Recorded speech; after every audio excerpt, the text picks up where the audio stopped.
Hello. आज का जो समीकरण हम लेके आए हैं वो है प्रतिस्थापन विधि से, मीन्स सब्स्टिट्यूशन मेथड से इक्वेशन को सॉल्व कैसे करेंगे यह आज हम आप लोग को बताएंगे। तो इसमें जो है समीकरण 1 और समीकरण 2 जो है वो हमने लिख दिया है। तो इस प्रश्न को निकालने के लिए सबसे पहले हम लोग x या y का एक वैल्यू किसी भी समीकरण से निकालेंगे। तो हम जो है यहाँ पे ले रहे हैं समीकरण 2 से। आप लोग किसी भी समीकरण से जो है इसका वैल्यू निकालते हैं, x माइनस 5y बराबर -9।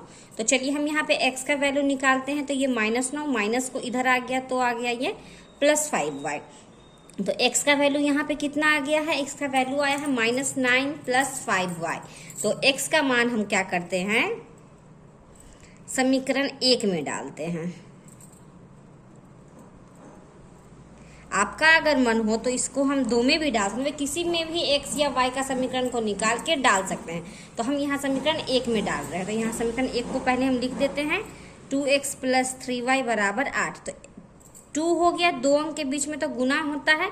x के जगह पर जो हमने x का वैल्यू निकाला है उसको हम पुट करेंगे, +5y। और उसके बाद जैसे है वैसे लिख दीजिए। इतना तक हमें उम्मीद है कि आपको समझ में आया होगा। ब्रैकेट है तो इंटू होगा, तो 9 दूनी 18, 5 दूनी 10y + 3y बराबर हो गया 8। कोई दिक्कत नहीं। तो चलिए अब हम जाति मिलाते हैं। तो यहाँ देखिए 10 और 3 हो गया, ये 13y बराबर हो गया 8। तब हम y का वैल्यू निकालना है हमको। तो ये 13y बराबर हो गया 8। माइनस को बराबर के इधर लेके आते हैं तो ये हो गया है प्लस, तो -13y बराबर हो गया 8 8 16 2 26। y का मान हो गया 26, अब बटा में हो गया 13, 13 कम 13, तो 13 दूनी 26। तो y का वैल्यू हमने निकाल लिया है 2। यह y का वैल्यू 2 निकालने के बाद हम लोग क्या करेंगे, y का मान को हम लोग किसी भी समीकरण में डाल सकते हैं।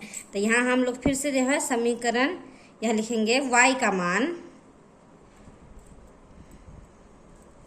समीकरण 1 थोड़ा सा इजी लग रहा है, 1 में डाल देते हैं। y का मान समीकरण 1 में डालने पर ऐसे आपको जिसमें भी मन करे वो डाल के देख सकते हो। तो x माइनस 5y बराबर -9। तो x माइनस 5 इंटू y का वैल्यू है 2 बराबर हो गया -9।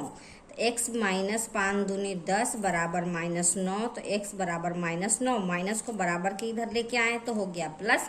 x बराबर हो गया 10 में से 9 गया 1। तो x का मान हो गया मेरा 1 और y का मान हो गया 2। इस प्रकार से जो है हम किसी भी लीनियर इक्वेशन को प्रतिस्थापन विधि से बहुत ही आसानी से हम लोग सॉल्व कर सकते हैं। तो अगर आपको मेरा यह बताया हुआ तरीका अगर पसंद आया होगा तो प्लीज़ मेरे चैनल को लाइक सब्सक्राइब जरूर कीजिए और जितने ज़्यादा से ज़्यादा हो सकता है अपने दोस्तों के साथ शेयर कीजिए। Thank you.